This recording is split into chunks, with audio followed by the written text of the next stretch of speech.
This week's Parsha Perspective is sponsored in memory of Edward ben Sarah and Shlomo ben Edward.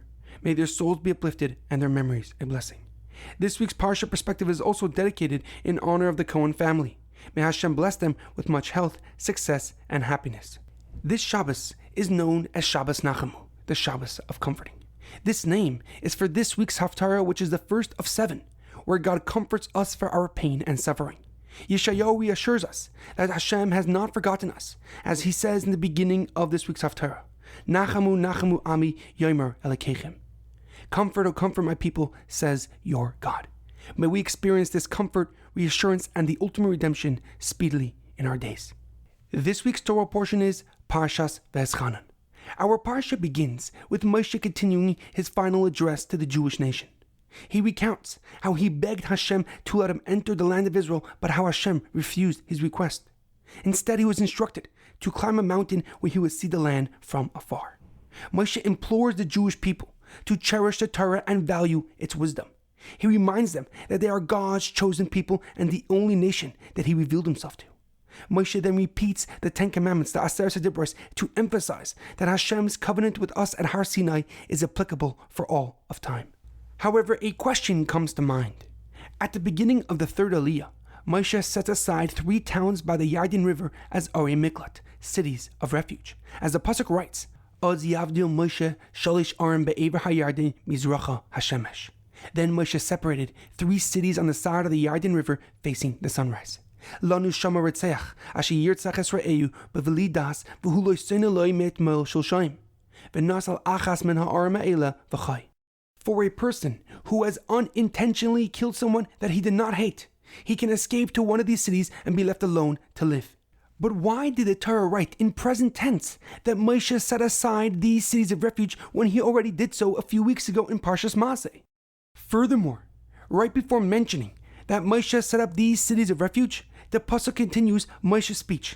And in this speech he reminded them that they are God's chosen people and the only nation that he revealed himself to. What is the connection between cities of refuge and being God's chosen nation? The Kli Yakar on this pasuk gives a powerful explanation. He explains that although Moshe Rabbeinu recounted at the beginning of the Parsha how he was told by God not to ask any more about entering the land of Israel, he still wanted to set up the Jewish people for success. He began by reminding the Jewish people how unique and special they truly are. They are a nation that God chose from amongst all other nations of the world. And we are the only people that God revealed himself to. This uniqueness applies even if we sin and try to distance ourselves from God. Which is why Moshe establishes 3 cities of refuge even though they did not have any jurisdiction. For it was only when all the cities of refuge were created did they begin to have the power to save a person's life. Moshe wanted to start the process of settling the land despite knowing that he will not merit to live in Israel. The Kli Yakar continues that we see the same idea by David HaMelech and his son Shlomo HaMelech. Hashem told David that he will not build the Beis HaMikdash since he was involved in many wars. But that did not stop David HaMelech from amassing and collecting all that was necessary for the construction of the Beis HaMikdash.